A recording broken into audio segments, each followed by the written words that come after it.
हुकूमत पंजाब ने किसान दोस्त इकदाम के तहत सूबा के सेमज़दा इलाकों में ट्यूबवेल्स को सोलर पर मुंतकिल करने के मनसूबे का आगाज कर दिया है। मनसूबे के पहले मरहला में टोबा टेक्सिंग में सेमज़दा इलाकों का सर्वे किया गया। हुकूमत की तरफ से सोलर सिस्टम की तनसीब के ख्वाहिशमंद किसानों से दरख्वास्तें तलब की गईं, जिनमें से मुख्तलिफ गाँव से 157 अफराद ने अपनी दरख्वास्तें महकमा ज़राअत के दफ्तर में जमा करवाईं। मनसूबे के पहले मरहला के लिए जिला टोबा टेक्सिंग की तहसील कौंसल हाल में तकरीब मुनक्कद की गई, जिसमें कुरान अंदाजी के जरिए 15 खुशनसीब किसान मुंतखब हुए। इसकी प्रॉपर फिजिबिलिटी की गई है, इन तमाम चकूक का विज़िट हुआ है और इसकी वाटर क्वालिटी रिपोर्ट भी ली गई है और उन्हीं एरियाज़ को सिलेक्ट किया गया है जो सेमज़दा इलाके के हैं। इसमें इनका ये था कि हमें चक वाइज जो है वो कुरानंदाजी की जाए।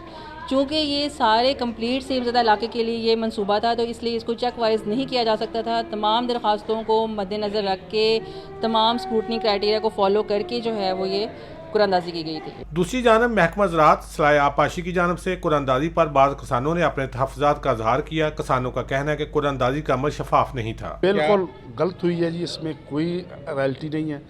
एक ही गांव के 778 चाका जहां पे सेम का असर नहीं है, सारी तकरीबन 9 पर्चियाँ एक गांव की निकल गई। सत्तर को दिए गए हैं, वहाँ जाकर आप खुद देख लें कि एक कतरा भी सेम का नहीं है। जो गांव नहर के नज़दीक हैं, ये तो नहर से ही 2 किलोमीटर दूर है, इसको सेम का असर ही नहीं है। इसका तो हक ही नहीं बनता है 778 का। मनसूबे के तहत किसानों से बयान हल्फी भी लिए गए कि वो सोलर प्लेट्स की चोरी, नुकसान और जानवरों की वजह से तोड़फोड़ से महफूज रखने के लिए सिक्योरिटी के खुद जिम्मेदार होंगे। किसानों ने वज़ीर आला पंजाब समेत सेक्रेटरी ज़राअत से मुतालबा किया है कि सोलर सिस्टम की तकसीम के तरीकाकार को शफाफ बनाया जाए और सेमज़दा इलाकों के किसानों को ही यह सहूलत फराहम की जाए। कैमरा मैन अली हैदर के साथ सुल्तान महमूद, टोबा टेक्सिंग।